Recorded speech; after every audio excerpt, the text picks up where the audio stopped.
Justice Roberts, with all due respect, why is it that every time we try to clean house, your gavel comes down like a sword? These weren't just words, they were a challenge from Karoline Leavitt, confronting one of America's most guarded legal figures.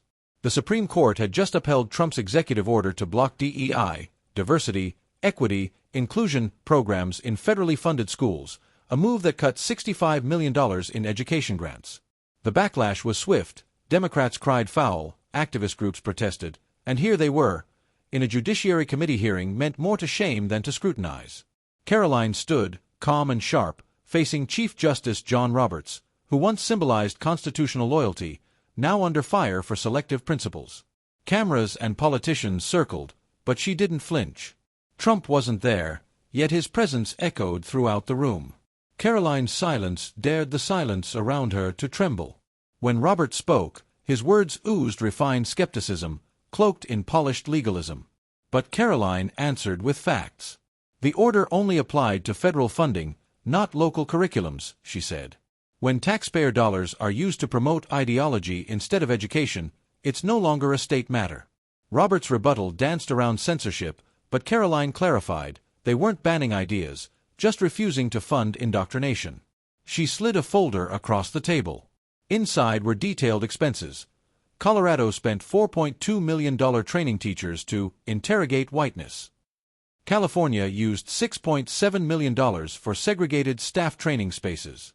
Michigan, facing a teacher crisis, funneled over $2 million into consultants promoting classroom decolonization. These weren't inefficiencies, she argued. This was systemic misuse of taxpayer funds. Roberts tried to argue this wasn't grounds for prohibition. Why not add stricter guidelines? Karoline responded that this wasn't a budgeting mistake, it was ideological laundering. No guideline could correct a rot this deep. Roberts, now cornered, turned to motive, questioning whether this was really about education or just a political purge. Karoline didn't bite. When programs spend more on identity audits than actual teaching, yes, we question it, she said. His suggestion that this order was just MAGA vengeance was met with her surgical dissection of judicial hypocrisy. This wasn't about Trump. It was about a government that had forgotten its role. She accused not Roberts directly of corruption, but of inconsistency, protecting executive action only when it served the preferred agenda.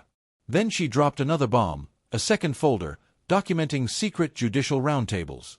These off-the-record meetings, she explained, were exclusive gatherings of ideologically aligned federal judges, including Roberts himself in 2021. Their purpose? Coordinating resistance to the administration's policy shifts. The silence that followed was thick with realization. This wasn't just opposition.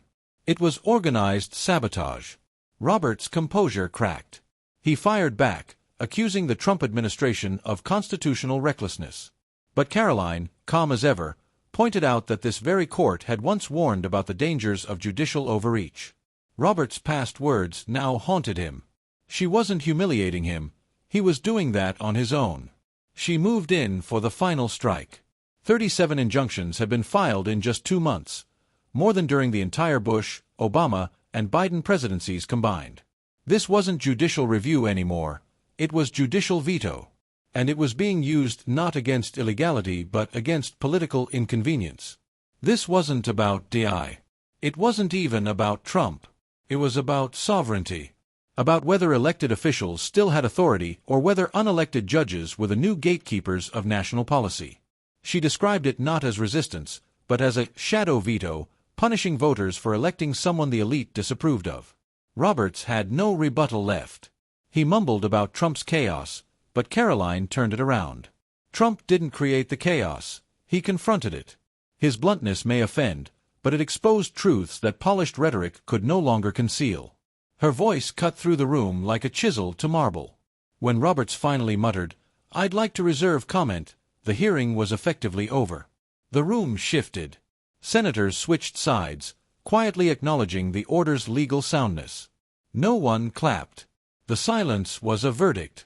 Karoline exited without fanfare. Her work was done. Outside, the media stormed forward. The order stood. DEI lost its federal lifeline. It wasn't a funeral, it was a rebirth, a reckoning, a long overdue confrontation between ideology and accountability. As reporters rushed to rewrite their narratives, Karoline simply walked forward, past the noise, into the next chapter.